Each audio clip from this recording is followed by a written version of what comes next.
आंतरिक अवस्था 19व प्रकरण आहे.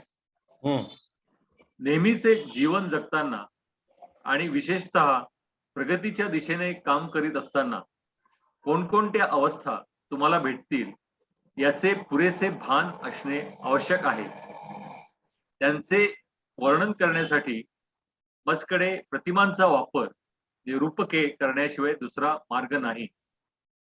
त्यांचा फायदा असा आहे की त्या अवस्थेतील गुंतागुंत ही दृश्य रूपात आल्याने ध्यानात घेण्यास अवघड जात नाही. अर्थात काळाच्या प्रवाहातले हे एकमेकांशी जोडलेले निरनिराळे टप्पे आहेत असे त्यांचे सुटे वर्णन वाचून वाटू शकते, पण ते मी तुमच्यावर सोडतो. एक सुरुवातीला जिचे आपण वर्णन केले, जिच्यामध्ये अर्थशून्यता भरलेली असते, त्या पहिल्या अवस्थेला विखुरलेली चेतना असे म्हणूया. या शारीरिक गरजा भागवण्याकडे सगळे लक्ष लागलेले असते, पण त्यात पुन्हा एकमेकांना छेद देणाऱ्या इच्छा आणि कल्पना असतात. नेमके काय हवे आहे आणि काय करतो आहोत याबद्दल स्पष्टता नसते.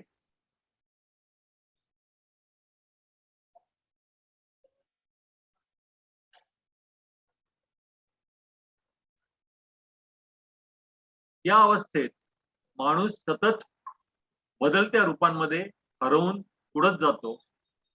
इथून निघण्याचे दोन मार्ग आहेत. एक आहे अंताचा आणि दुसरा आहे उत्परिवर्तनाचा किंवा रूपांतराचा. तुम्ही अंताची वाट धरलीत तर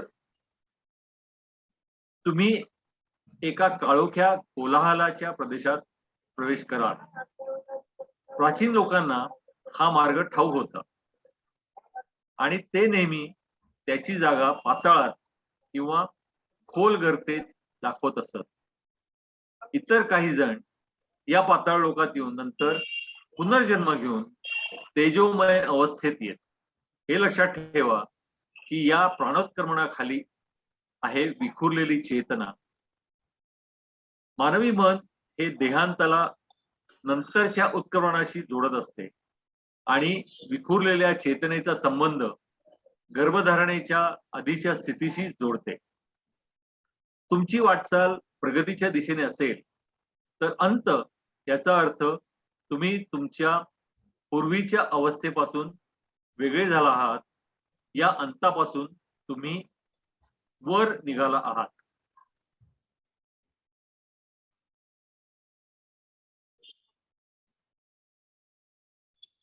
या अवस्थेत तुम्हाला एक आसरा दिसतो, तो म्हणजे परतीचा. इथे दोन रस्ते असतात. एक म्हणजे ज्याने तुम्ही वर चढून आलात तो अंताचा आणि दुसरा पश्चात्तापाचा. तुमच्या भूतकाळाला तोडून टाकायचे ठरवले तर तुम्ही त्यातला दुसरा मार्ग घेता.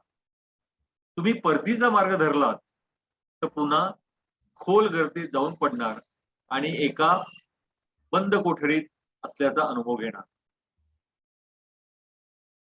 त्या निस्तेज चेतनेच्या अवस्थेतून सुटण्यासाठी आणखी एका मार्गाचा मी मगाशी उल्लेख केला, तो म्हणजे उत्परिवर्तनाचा. त्या विदारक अवस्थेतून तुम्हाला बाहेर तर पडायचे आहे, पण तिच्यातले फायदे मात्र सोडायचे नाहीत. असे असेल तर तुम्ही हा मार्ग धरता, म्हणून हा फसवा मार्ग आहे आणि त्यात चलाखीचा मार्ग असेही म्हणतात. या पिवटून टाकणाऱ्या मार्गांच्या आतमधून कित्येक राक्षस बाहेर आले आहेत.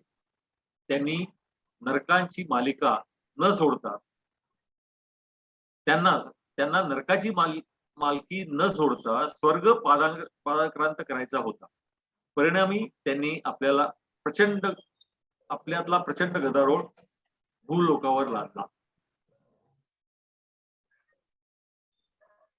देहत्यागाच्या साम्राज्यातून बाहेर पडून मनोमन पश्चात्तापाच्या वाटेने तुम्ही प्रवृत्तीच्या निवासस्थानी येऊन पोचला असाल, आता थांबणे प्रत्यक्षात अशक्य आहे. दोन्ही बाजूनी तटबंदी असलेल्या अरुंद जागेत तुमचे निवासस्थान आहे. एका बाजूला आहे सुस्थैर्य, दुसरीकडे नैराश्य. सुस्थैर्य हे फसवे आणि अस्थिर आहे.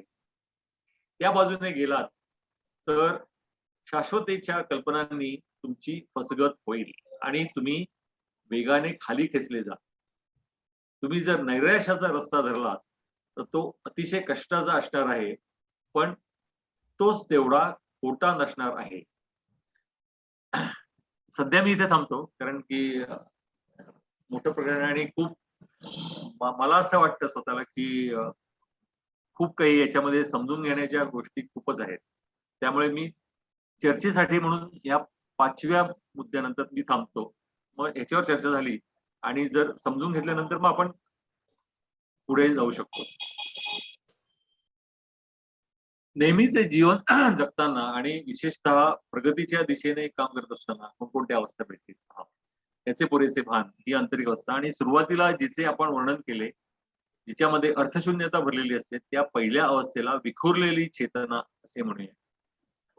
आणि शारीरिक गरजा भागवण्याकडे सगळे लक्ष लागलेले असते, पण त्यात पुन्हा एकमेकांना छेद देणाऱ्या इच्छा आणि कल्पना असतात. नेमके काय हवे आहे आणि काय करतो याबद्दल स्पष्टता नसते. या अवस्थेत माणूस सतत बदलत्या रूपांमध्ये हरवून उडत जातो.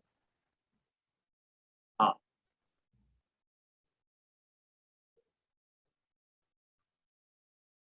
आणि इथून निघण्याचे 2 मार्ग आहेत. एक अंताचा आणि एक दुसरा उत्परिवर्तनाचा, म्हणजे रूपांतराचा.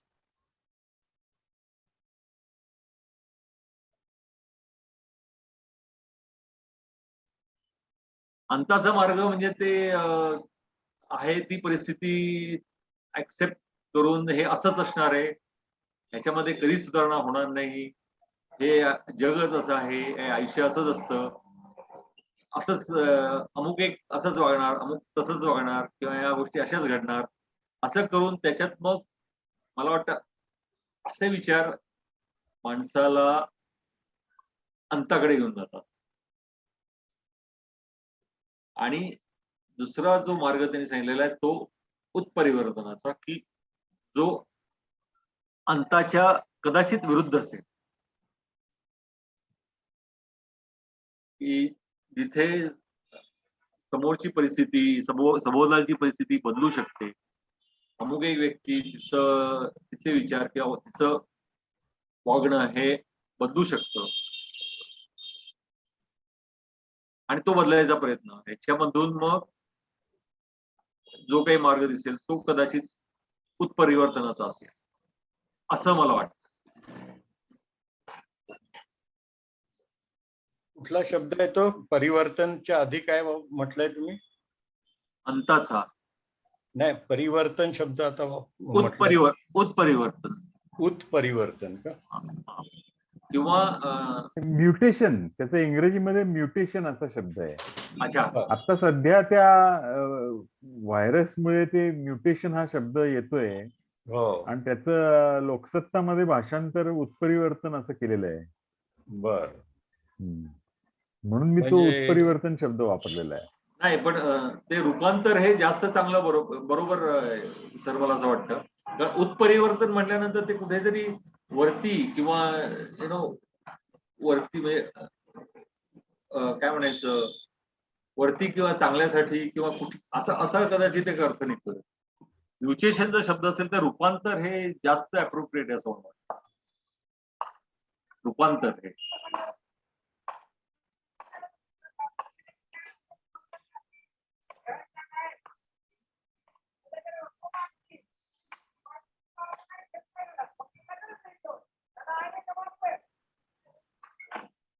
याची जी प्रस्तावना आहे ना, प्रस्तावना हो, ती महत्वाची आहे.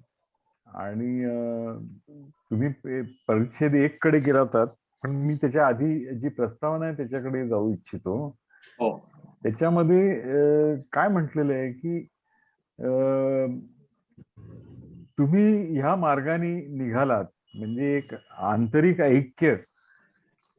ऐक्य साधण्याकडे तुमचा जर कल असेल आणि त्या मार्गाने जर तुम्ही निघालात, कारण आंतरविरोध संपवणं आणि आंतरिक ऐक्य साधणं यातनं तुम्हाला एक वेगळा अनुभव हा येऊ शकतो.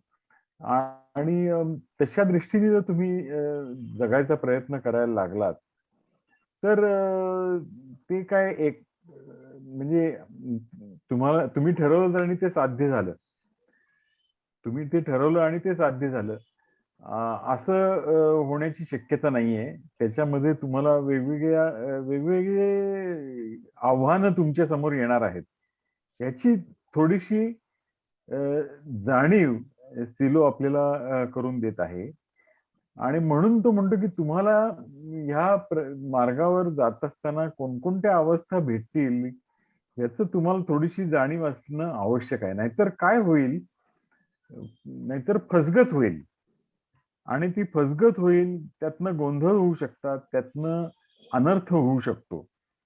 आणि म्हणून तो आपल्याला ह्या मार्गावरचा वाटाड्या आहे जवळजवळ, आणि तो आपल्याला ते सांगतोय आहे की तुमची फसगत व्हायची नसेल, त्यातनं गोंधळ व्हायचा नसेल, अनर्थ व्हायचा नसेल, तर तुम्हाला तुम्ही कोणकोणत्या अवस्थांमधनं जात आहात याचं भान असणं आवश्यक आहे. आणि त्या प्रक्रिया ज्या आहेत त्या प्रत्येक ठिकाणी तुम्हाला असा प्रश्न पडू शकतो की आता मी काय करावं, आता मी इथपर्यंत आलो, आता कुठे जायचं, असे प्रश्न हे तुम्हाला पडू शकतात. आणि म्हणून मी त्यांचं वर्णन असं केलेलं आहे की हे निरनिराळे टप्पे आहेत असं दाखवलेलं आहे. प्रत्यक्षामध्ये त्या अवस्था फार एकमेकांमध्ये गुंतलेल्या आहेत. तर हे तुम्हाला समजण्यासाठी म्हणून हे अतिशय त्यांनी काळजीपूर्वक, आणि हे 19वं प्रकरण आहे बघा. हे पहिलं दुसरं नाहीये, 19वं आहे. म्हणजे तुम्हाला या सर्व गोष्टींची कल्पना झाली, शक्तीची क्रिया प्रतिक्रिया ह्या जाणवल्या, आणि ह्या सर्व गोष्टी तुमच्या अनुभवामध्ये आल्यानंतर हे प्रकरण लिहिलेलं आहे. त्यामुळे त्याचं महत्व हे फार मोठं आहे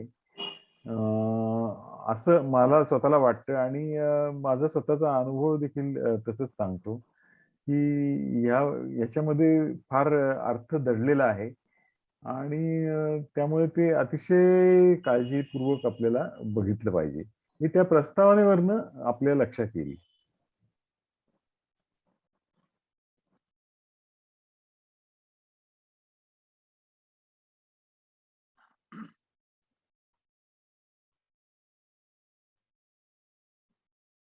नांदगावकर सर काय?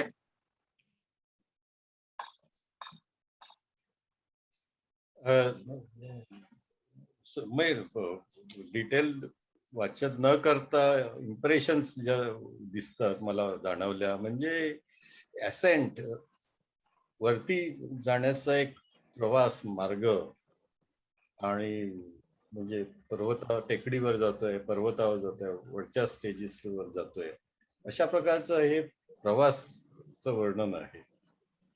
आणि त्याला ते अर्थात मेंटल स्टेट्स, मानसिक अवस्थेतून वेगवेगळ्या कशा जातो मनुष्य याचं वर्णन करायचंय.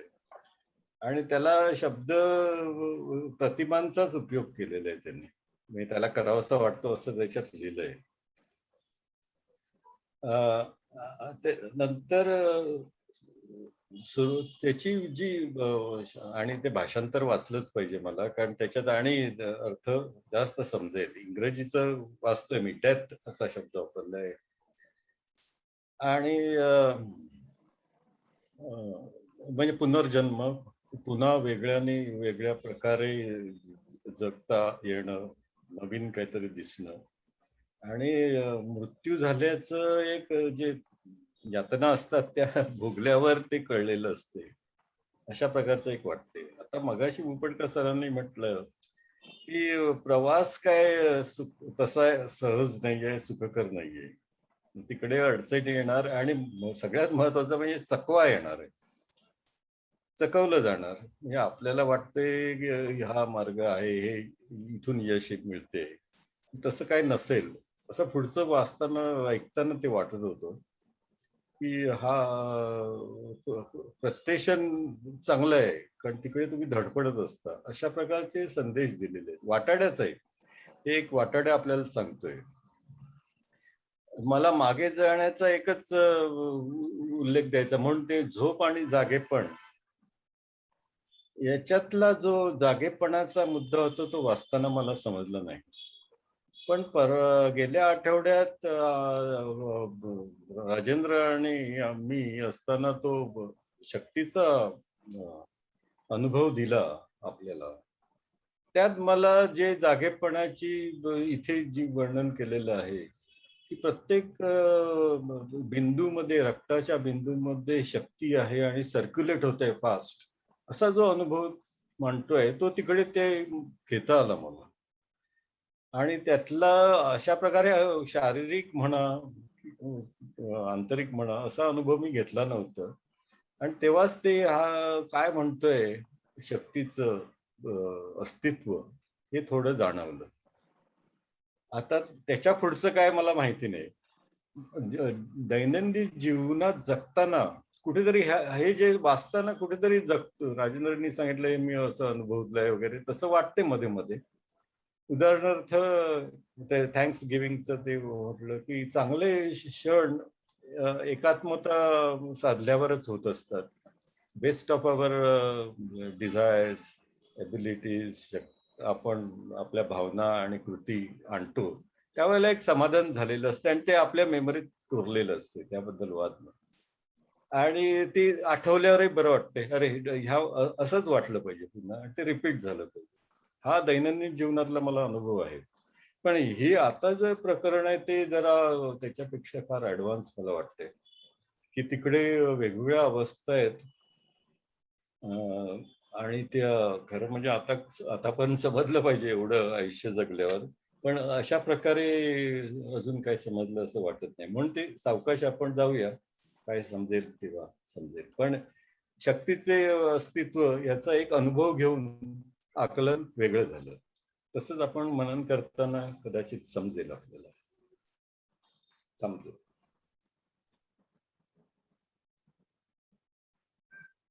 आता याच्या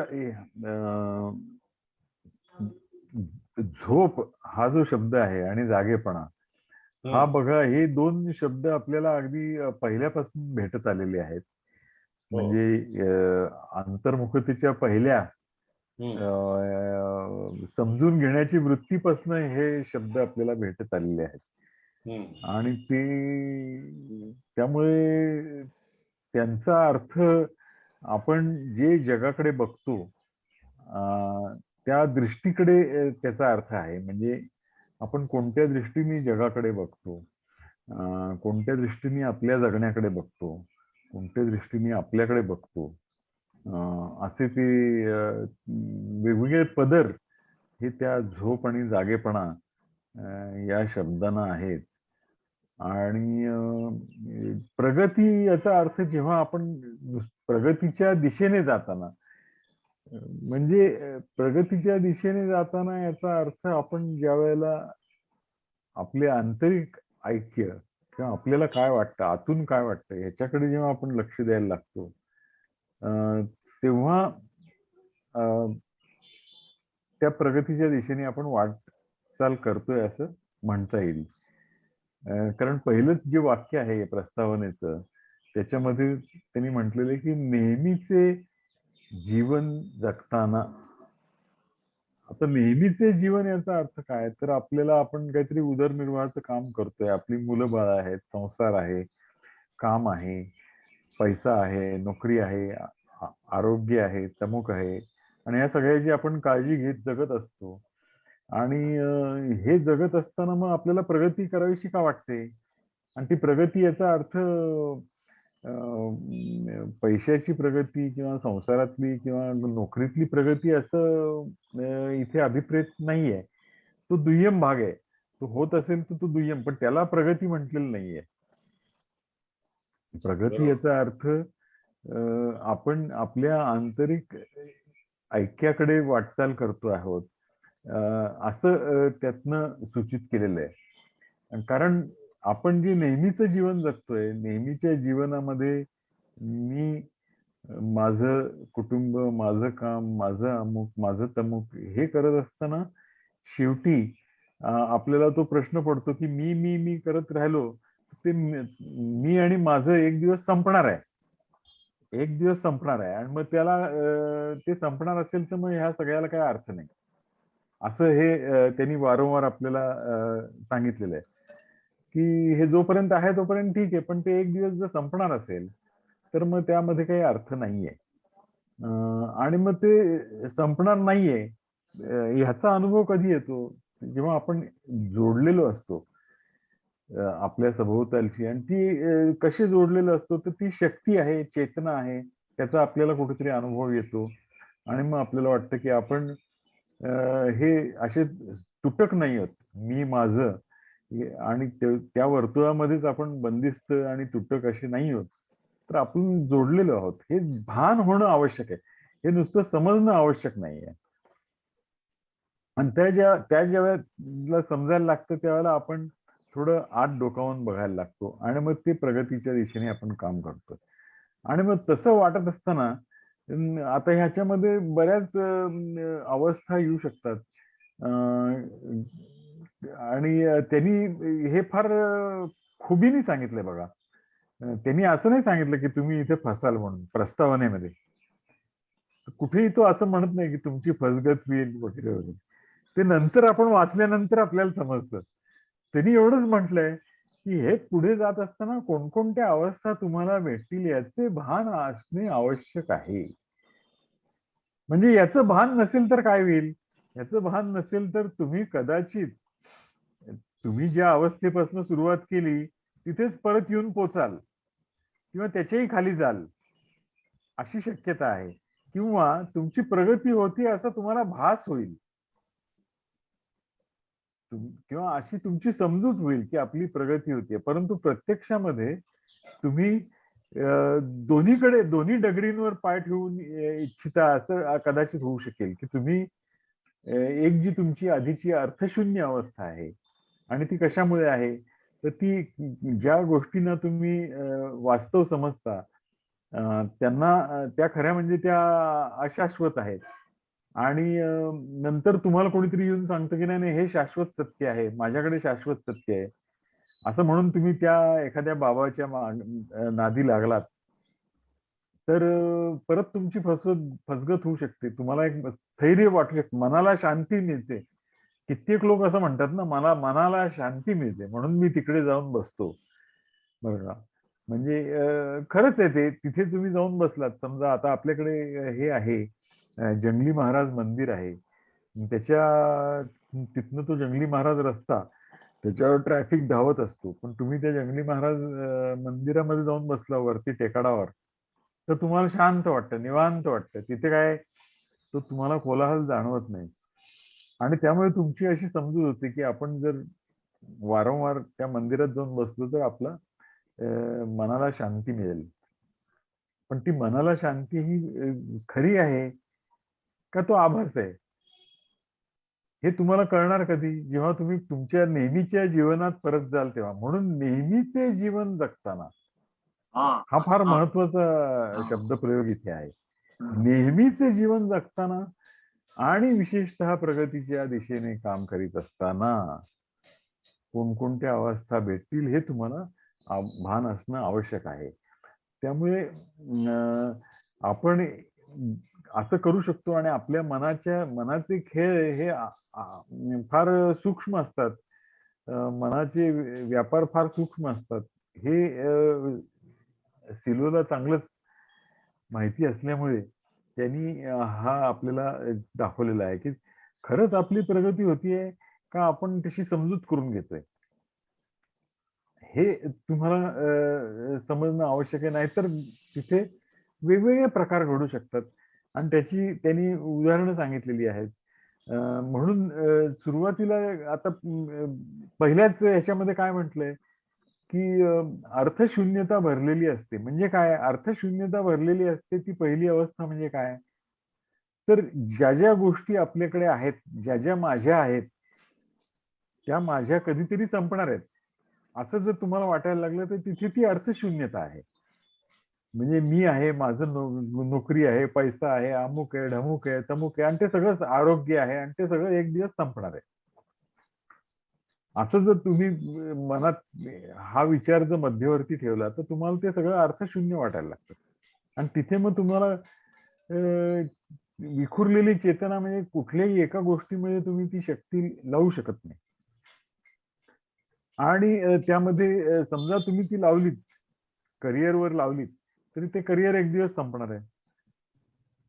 किंवा तुम्ही मोठमोठ्या उद्योगांनी त्यांच्या उद्योगामध्ये पैसे लावले, लक्ष घातलं, तिथे चढ उतार होणार आहेत. आज होत्या त्या आज वाढलेल्या कंपन्या उद्या नाहीशा झालेल्या आहेत, असंही आपण बघतो. त्यामुळे त्यात भौतिक गरजा भागवण्याकडे जर लक्ष असेल तर तिथे आपल्याला ते स्पष्टता नाहीये की आपल्याला नेमकं काय हवंय आणि काय करतो आहोत. आणि त्यामुळे मी आज एक करतो, उद्या दुसरं करतो, परवा तिसरं करतो, आणखीन चौथं करतो. अशा ह्या सगळ्या कल्पना ह्या माझ्या मनामध्ये घर करू शकतात. आणि हा अनुभव मी स्वतः घेतलेला आहे की मी इंडस्ट्रीमध्ये होतो तेव्हा मी हे करू का ते करू, आणि मग मी अकॅडमिक्स मध्ये आलो. मग अकॅडमिक्स मध्ये आल्यानंतरही मला असं वाटायला लागलं, अरे आपण इंडस्ट्रीमध्ये जायला हवं होतं परत.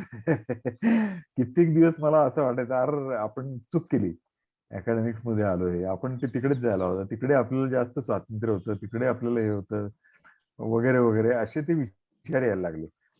आणि त्यामुळे असे ते नेमकं आपल्याला काय हवंय हे आपल्याला स्पष्टता द्यायला नसते. आणि त्यामुळे आपण आज हा रोल प्ले करतो, उद्या दुसरी भूमिका घेतो, पण त्याच्यामध्ये आपण हरवून शेवटी कुढत बसतो. आणि इथे मला बरेच वेळा हे जे नट असतात ना, ते नट म्हणतात बघा, मी एकाच प्रकारची कामं करून कंटाळलो, किंवा ते म्हणतात मला वेगवेगळे कामं हवी आहेत. मग ते म्हणतात ती वेगवेगळी कामं करूनही कंटाळलो, मग ते शेवटी संपतं. मग ते म्हणतात मला दिग्दर्शक व्हायचंय, मग ते दिग्दर्शक होतात, आणखीन काहीतरी करत बसतात. प्रोड्युसर आणि व्हायचंय. अशी जे आणि मग ते स्वतःच्या त्या यशाच्या एका भ्रमामध्ये ते अडकून पडतात, किंवा आपल्या प्रतिमेमध्ये अडकून पडणारे पण लेखक आहेत बरेच. आणि हे ते मग ते नवीन काही लिहू शकत नाही, आणि मग ते लोक त्यांच्याकडे पाठ फिरवतात, असेही अनुभव येतात.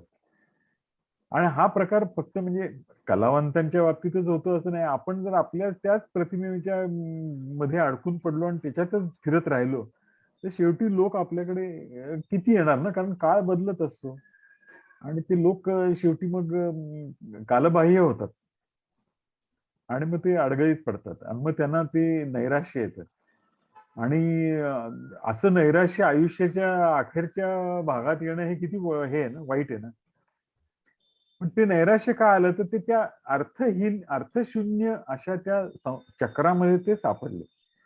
त्यामुळे तिथनं निघणं, हे कळणं हे फार महत्वाचं आहे ना, की आपल्याला ह्या अवस्थेतनं बाहेर पडायचंय, हे कळणं देखील फार महत्वाचं आहे. आणि ते कित्येकांना कळतही नाही ते. आणि आपल्याला ते आता मानववादाची ओळख झाल्यामुळे काही ना काहीतरी आपल्याला कळलं, पण ते कळूनही ते त्याचा उपयोग होतोय की नाही हा फार महत्वाचा भाग आहे. म्हणून तो काय म्हणतो की आता इथनं आपल्याला बाहेर पडायचं या अर्थशून्यतेमध्ये. मग ही जी अवस्था आहे, ज्याला आपण खरं म्हणतो, ज्याला आपण महत्वाचं म्हणतो, ज्याला आपण फार आशयपूर्ण आहे असं म्हणतो, म्हणजे करिअर आहे, अमुक आहे, तमुक आहे, त्यात रूपांतर करायचं का मानसिकरित्या आपण ह्या गोष्टीची आपली जी बांधिलकी आहे ती संपवायची. तर त्याला तो अंत असं म्हणतोय, की ती आपण ज्या बाह्य जगात आणि या अर्थशून्यतेशी जी आपली बांधिलकी आहे, आणि आपण जे आपल्या संस्कारांनी, आपल्या मनावरच्या कल्पनांनी जो पगडा आपल्यावर बसलेला आहे, की ह्याच्यामध्येच सगळं काही आहे, याच्यामध्येच सर्वस्व आहे, याच्यामध्येच सार्थक आहे, ह्या गोष्टींशी, या कल्पनांशी जी आपली बांधिलकी आहे, आपल्याच मनातल्या कल्पना आहेत त्या बाहेरनं आल्या असतील, कशाही आल्या असतील, पण आता आपल्या मनातल्या कल्पना आहेत. त्या कल्पनांशी बांधिलकी तोडायची का, हा फार महत्वाचा प्रश्न आहे. आणि त्याला तो अंत असं म्हणतोय. आणि त्या नाही नाही, मी तशीच ठेवणार, माझी सगळी बांधिलकी तशीच ठेवणार, फक्त मी त्याच्यामध्ये काहीतरी थोडी ऍडजस्टमेंट करणार, त्याच्यामध्ये म्युटेशन होतंय का बघणार. त्याला तो रूपांतर असं म्हणतोय. त्यामुळे हा एक फार महत्वाचा भाग असतो, की म्हणजे आता कित्येक लोकांचं उदाहरण डोळ्यासमोर आहे, आणि मी त्यामुळे असं त्यावेळेला ठरवलं की आपण जे पूर्वी करत होतो ते आता करायचं नाही. पूर्वीच्या चक्रात आपण आता गुरफटून पडायचं नाही. आणि मला असं वाटलं की आज तो जो निर्णय होता, आपण पूर्वीच्या चक्रात गुरफटून पडायचं नाही, हा निर्णय हा फार महत्वाचा असं मला. नाहीतर त्या सर्व कल्पना ज्या आहेत ना, मग प्रगती म्हणजे काय, कर्तृत्व म्हणजे काय, अमुक म्हणजे काय, तमुक म्हणजे काय, ह्या ज्या कल्पना आहेत, त्या कल्पनांचा जो एक चौकट आहे, त्याच्याशी जी बांधिलकी आहे ती तशीच राहिली असती. आणि कित्येक लोक आपण असं बघितलेले आहेत ना, की जे निवृत्तीनंतरही जे पूर्वी करत होते तेच काम नंतरची 20 वर्ष 30 वर्ष करणारे लोक आपण बघितलेले आहेत. आणि मग त्यांचं म्हणजे तीच बांधिलकी शेवटपर्यंत कायम आहे. म्हणून कामिरीजी, तुम्ही म्हणालात पहिल्यांदा की उत्परिवर्तनाचा मार्ग हा चांगला आहे आणि अंताचा मार्ग हा चांगला नाहीये, किंवा अंताचा मार्ग बरोबर वाटत नाहीये तुम्हाला, असं तुम्हाला वाटत होतं. पण नेमकं इथेच त्यांनी गंमत केली आहे बघा. म्हणून दुसरा जो परिच्छेद आहे त्याच्यामध्ये त्यांनी सांगितलेलं आहे की तुम्ही जर अंताची वाट धरलीत तर तुम्ही एका काळोख्या कोलाहलाच्या प्रदेशात प्रवेश कराल. म्हणजे ती जर प्रचलित आणि प्रस्थापित तुमची जी व्यवस्था आहे, ज्याचं तुमचं जीवन आहे, जगणं आहे, त्याच्याशी जी बांधिलकी जर तुम्ही सोडली तर मग पुढे काय, असा एक प्रश्नचिन्ह तिथे उभं राहतं. कारण तिथे तुम्हाला काय माहिती नाही. आता तुमच्या मनावरच्या सर्व कल्पनांचा पगडा तुम्ही बाजूला केलात. आता तुम्हाला नवीन कल्पना तुमच्या घेऊन आयुष्य जगायचंय. मग ते काय आहे, इथे प्रश्नचिन्ह आहे. ते नेमकं तुम्हालाच ठरवायचंय. ते जर परत तुम्ही दुसऱ्या कोणी सांगितलंय त्याप्रमाणे ठरवायला लागलात तर परत तुम्ही पहिल्याच अवस्थेत, मग ते रूपांतर होईल, उत्परिवर्तन होईल आणि तिथे परत गडबड होऊ शकेल. तेव्हा कित्येक लोक आपण पाहतो की ते म्हणजे एक्झिक्युटिव्ह करिअर असतं, एक्झिक्युटिव्ह लाईफ असतं, आणि मग ते शेवटी कुठल्या तरी स्पिरिच्युअल माणसाच्या नादी लागतात किंवा त्यांच्या पंथाला लागतात. आणि मग त्यांना तिथे असं ते बरेचसे तुम्ही जर बघितलं तर स्पिरिच्युअल गुरु जे आहेत ते काय सांगतात की तुमचं सगळं व्यवस्थित चालू द्या, करिअर चालू द्या, हे चालू द्या, ते चालू द्या, फक्त एवढं करा, तुम्ही त्याच्यातनं फक्त एवढं करा म्हणजे तुमचं सगळं ठीक होईल. म्हणजे ते असं म्हणत नाहीत की तुम्ही म्हणजे ते उत्परिवर्तनाचा मार्ग बऱ्याच वेळा सांगितला जातो. तर म्हणून काय म्हटलेलं आहे की प्राचीन लोकांना हा मार्ग ठाऊक होता आणि ते नेहमी प्राचीन लोकांना त्याची जागा, अंताची वाट. हो, तुम्ही अंताची वाट धरली तर तुम्ही एका काळोख्या कोलाहलाच्या प्रदेशात प्रवेश कराल. प्राचीन लोकांना हा मार्ग ठाऊक होता आणि ते नेहमी त्याची जागा पाताळात किंवा खोल गर्तेत दाखवित असत. तर आता खोल गर्तेमध्ये काय दाखवत असत तर तिथे तुम्हाला दुसरं कोणी सांगणार नाहीये. त्यामुळे तुम्हाला तिथे जाऊन त्या कोलाहलातनं पुनर्जन्म घेऊन वर यायचं आहे. म्हणून काही काही आता येशू ख्रिस्ताच्या बाबतीत म्हणतात की ते रिसरेक्शन झालं. रिसरेक्शन म्हणजे क्रुसिफिक्शन नंतर रिसरेक्शन झालं, म्हणजे एका वेगळ्या तेजोमय अवस्थेमध्ये ते आले. आणि अशा प्रकारची उदाहरणं ही आपल्याला सांगत असतात. त्यामुळे हे जे प्राणोत्क्रमण आहे,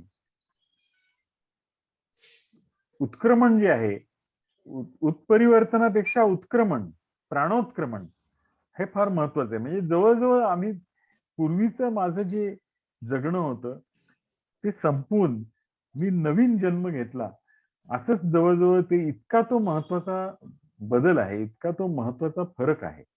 असं हे काय आहे, सिलोची भाषा जी आहे आणि त्याचं शैली जी आहे, ती इतकी महान सत्य जी असतात, ती त्याच्यामध्ये अशी दडलेली असतात पोटामध्ये. त्यामुळे आपण मनन हे म्हणत असतो. त्या मानवी मन हे देहांताला नंतरच्या उत्क्रमणाशी जोडत असते आणि विखुरलेल्या चेतनेचा संबंध गर्भधारणेच्या आधीच्या स्थितीशी जोडते. हे एक रूपक आहे. हे रूपक आहे एवढंच आपण लक्षात घ्यायचं आहे, की त्या ठिकाणी आधीच्या ज्या माझ्या जगण्याच्या कल्पना होत्या, जी चौकट होती, जी बांधिलकी होती, ती बांधिलकी इथे मी संपवत आहे. असं जर तुम्ही केलं नाहीत, तर तुम्ही केवळ तडजोडी करत राहाल. आणि हे बराच काळ अशा तडजोडी ह्या आम्ही करत आलेलो आहोत. म्हणजे मी स्वतः माझ्या अनुभवात हे बराच काळ अशा तडजोडी करत आलेले आहे आणि त्यातनं निष्पन्न काही होत नाही. हे बऱ्याच काळ गेल्यानंतर मग लक्षात येतं. त्यामुळे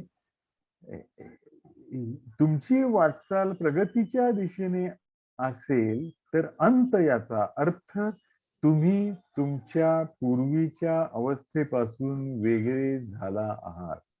हे अतिशय महत्वाचं वाक्य आहे. अतिशय महत्वाचं असं या ठिकाणी सांगितलेलं आहे आणि त्यामुळे या अंतापासून तुम्ही वर निघाला आहात. जयेश हा नेहमी आम्हाला जयेश सांगायचा की ज्या वेळेला आपण पर्सनल ट्रान्सफॉर्मेशन आणि सोशल ट्रान्सफॉर्मेशन म्हणतो त्यावेळेला ते ट्रान्सफॉर्मेशन आहे ते पूर्णपणाने वेगळं होणं असं आहे.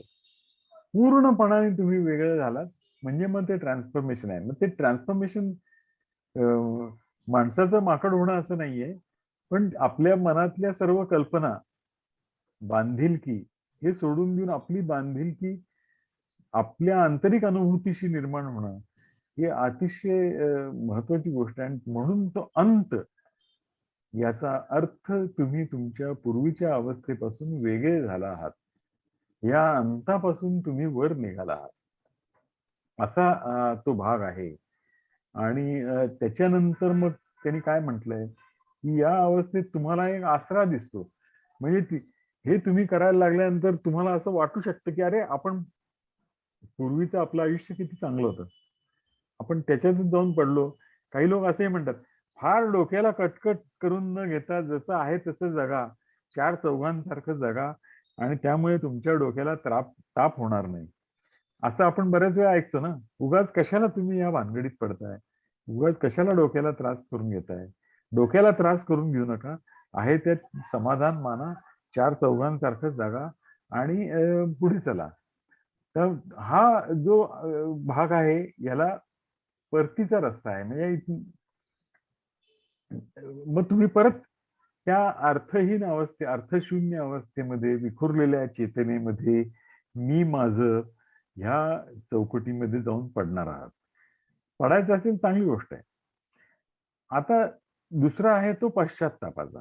तुमच्या भूतकाळाला तोडून टाकायचे ठरवले.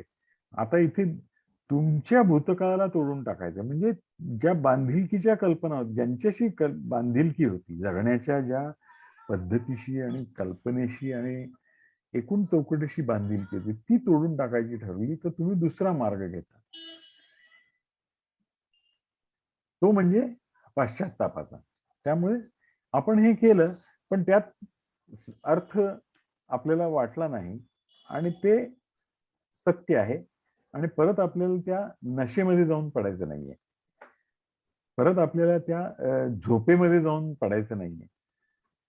असं जर तुम्ही ठरवलं तर तुम्हाला पश्चात्तापाचा जो मार्ग आहे तो घ्यावा लागेल.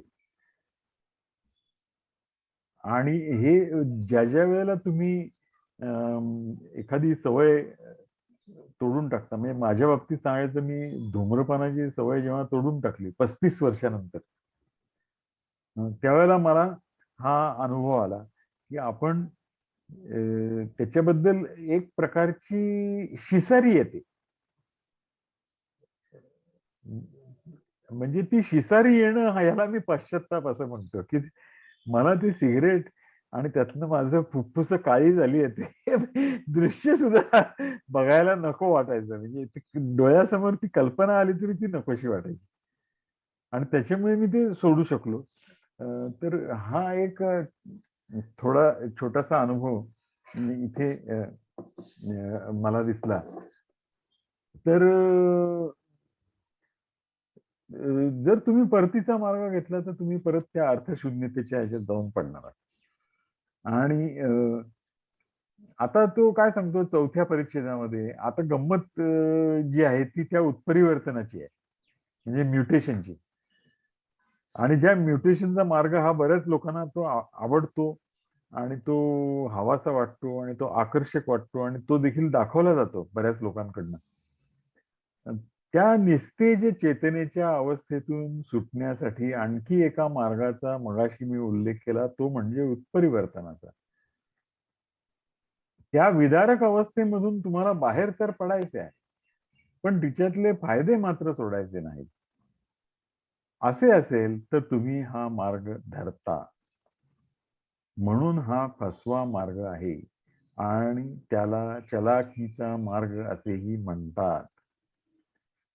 म्हणजे तुम्हाला आंतरिक तुमची एक ऐक्य, आंतरिक प्रामाणिकपणाने तुम्हाला हे करायचंय आणि तुम्हाला बाहेरच्या जगाबरोबरही जायचंय.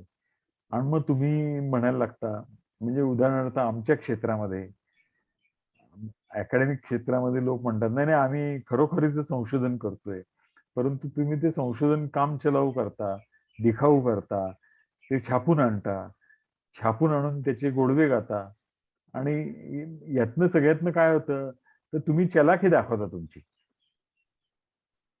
आणि ही चलाखी म्हणजे काय आहे, की तुम्हाला ऍक्च्युली तुम्हाला त्या अकॅडमिक्सचा उपयोग स्वतःच्या करिअरसाठीच करून घ्यायचा आहे, स्वतःच्या मोठेपणासाठी करून घ्यायचं आहे. आणि ते काय अकॅडमिक्सचा खरं हे नाहीये, अर्थ नाहीये.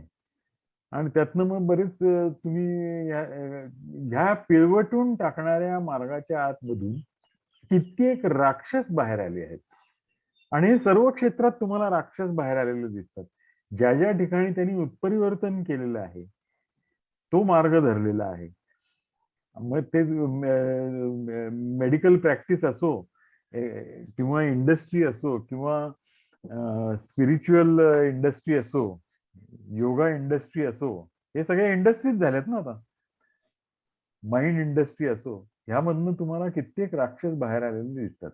त्यांना नरकाची मालकी न सोडता स्वर्ग पादाक्रांत करायचा होता. काय अफलातून वर्णन केलंय, एका वाक्यामध्ये सगळं त्यांनी सांगितलेलं आहे. आणि परिणामी त्यांनी आपल्यातला प्रचंड गदारोळ भूलोकावर लादला.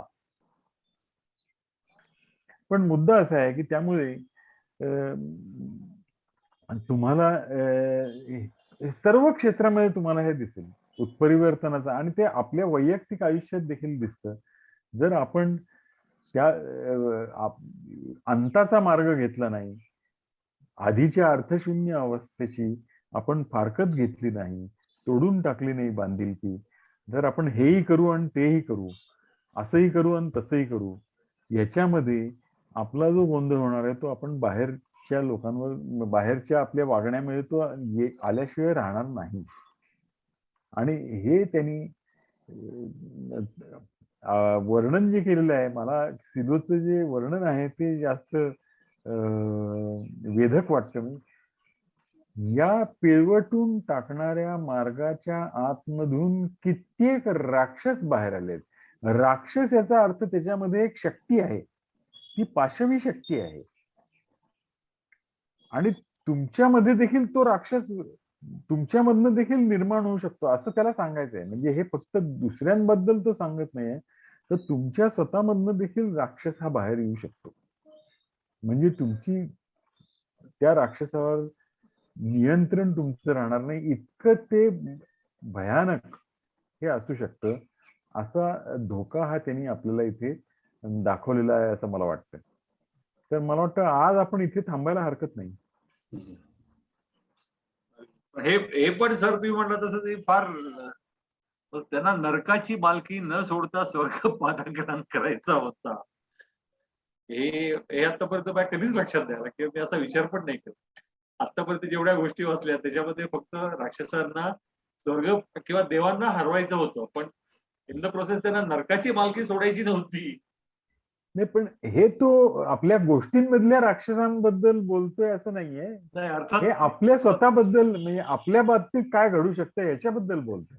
अर्थात अर्थात हा. म्युटेशनचा अर्थ कळला, म्युटेशनचा अर्थ आणि त्याचे घातक परिणाम. इम्प्रोव्हायझेशन म्युटेशन हा मायक्रोबायोलॉजी मध्ये आम्ही काय शिकलो होतो की एकच अँटीबायोटिक जर कुठल्याही जीवाणूला आपण दिलं, बॅक्टेरियांना, तर ते खूप त्याचं ओव्हर एक्सपोजर झालं की ते बॅक्टेरियामध्ये त्याचे न्यूक्लियस मध्ये काही बदल घडतात आणि त्याच्यामुळे ते त्या औषधांचा परिणाम त्याच्यावर होत नाही, त्या अँटीबायोटिक्सचा, बिकॉज दे अंडरगो म्युटेशन, म्हणजे त्याच्यामध्ये रूपांतर होतं आणि ते बिकम रेझिस्टंट. असं तर म्युटेशन सायंटिफिक टर्मचा हा अर्थ आहे का. आणि हा जो वर्णन केलेला आहे, आधीचा मार्ग, आधीच्या कल्पना सोडताना जो जे मरणासारखं वाटतो अनुभव, तो तसा सर्वसामान्यांना येतच असतो. म्हणजे हे क्लासिक उदाहरण आहे. रिटायरमेंट नंतरचे काही दिवस असतात, तो क्लासिक अनुभव असतो रिटायरमेंट नंतरचा. म्हणजे you are force to change, आणि ते म्हणजे गर्तेत गेल्यासारखाच अनुभव असतो, कुठल्या तरी दरीत गेल्यासारखा अनुभव असतो. काळोख आहे, काय करायचं कळत नाहीये. हा अनुभव आलेला आहे मला सुद्धा. प्रश्न असा आहे, म्हणजे अनेकदा आधीच्या ज्या वेळेला फेल्युअर झाले त्यावेळेला येतो, पण प्रश्न राहतो म्हणजे त्यातून तुम्ही स्वतःला कसं सावरता. म्युटेशनचा अट्रॅक्टिव्ह मार्ग आहे, त्यातच काहीतरी फरक करून पुन्हाच काहीतरी तेच सुरू करायचं. ह्या फार हे आहे. दुसरा भाग म्हणजे ज्यांनी हे केलेलं आहे, भूतकाळाशी फारकत घेऊन नवीन, उदाहरण जयेश तसा वाटायचा की फारकत घेऊन नवीनच सुरू केलंय. आणि तो म्हणायचा माझा भाऊ आहे, तो शेअर मध्ये करतो, खूप पैसा मिळवतो, पण त्या स्क्रीनच्या पुढे बसून तो करतोय. I find it very meaningless. काय ते कथ्याकूट करतोय. आणि आपले विद्यार्थी त्याला विचारायचे, आम्हाला प्लेसमेंटला काय तुम्ही मदत कराल का मुंबईत. तर तो पोलाइटली सांगायचा, आता माझं कॉन्टॅक्ट गेलंय सगळ्यांची. पण ते वेगळं जगणं आणि अतिशय प्रामाणिकपणे, त्यात खंत काय नाही, आणि तसं जगणं हे बघितल्यामुळे साधारण कळते ते असे कसं होऊ शकतं. पण म्युटेशनचे आजूबाजूला भरपूर प्रकार आहेत, भरपूर आहेत. आणि राक्षस जयेशनी हा ते थांबवलं. त्याची शेअर मार्केट मधलं ते जे शेअर हे होतं हा ते त्यांनी संपूर्णपणे थांबवलं आणि हो, संपूर्णपणाने तो फाउंडेशन फॉर ह्युमनायझेशन मध्ये त्यांनी ओतून दिलं. हो, हो. आणि असं न करणारे बरेच लोक आहेत, जे दोन्ही करू इच्छितो असं म्हणणारे आपल्यासारखे बरेच लोक आहेत. हो, हो.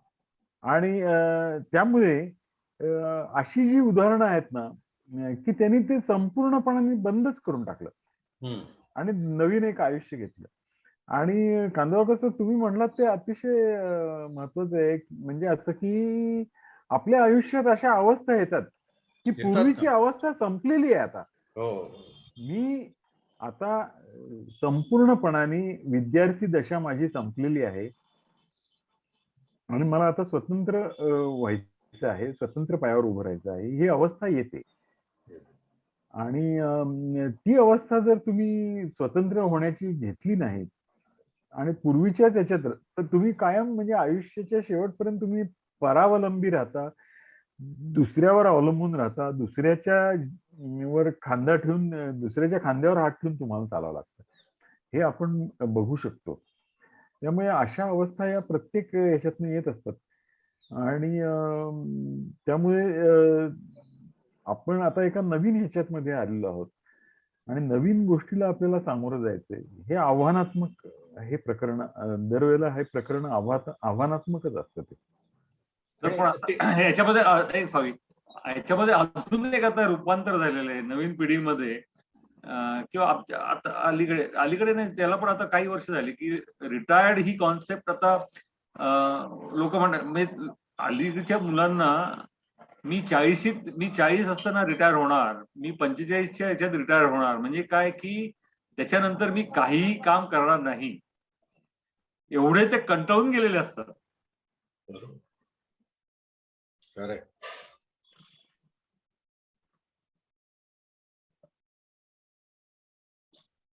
पण हे प्रॅक्टिकल निर्णय नाहीयेत. हे आता जे उदाहरण दिलं तुम्ही, एक अवस्थेतून दुसऱ्या अवस्थेत जाताना जे अनुभव आहेत, विद्यार्थी दशा संपली आहे तरी ते प्रॅक्टिकल हे नाहीयेत. हे बुद्धीने सोडवण्याचे नाहीयेत प्रश्न, ते.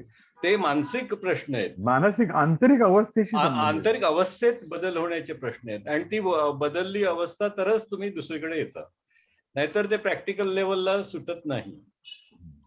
म्हणून हे मानसिक अवस्था हा फारच वेगळी त्यांनी मांडणी केली आहे, फार हो, वेगळी, आंतरिक अवस्था ही मांडणी फार वेगळी आहे. फार भेदक आहे, भेदक. त्यामुळे हे प्रकरण फार काळजीपूर्वक अभ्यासण्याचंच प्रकरण आहे. आणि ते म्हणजे मग मनन ते करण्याचं प्रकरण आहे. फार, आणि मग ते अंतर्मुक्ताचं महत्व काय हे कळतं. आता काय आहे हे कळायला लागतं आता. म्हणजे रियालिटी तिकडेच आहे, खरी वास्तवता तिकडे चालली, हो. असं ते फार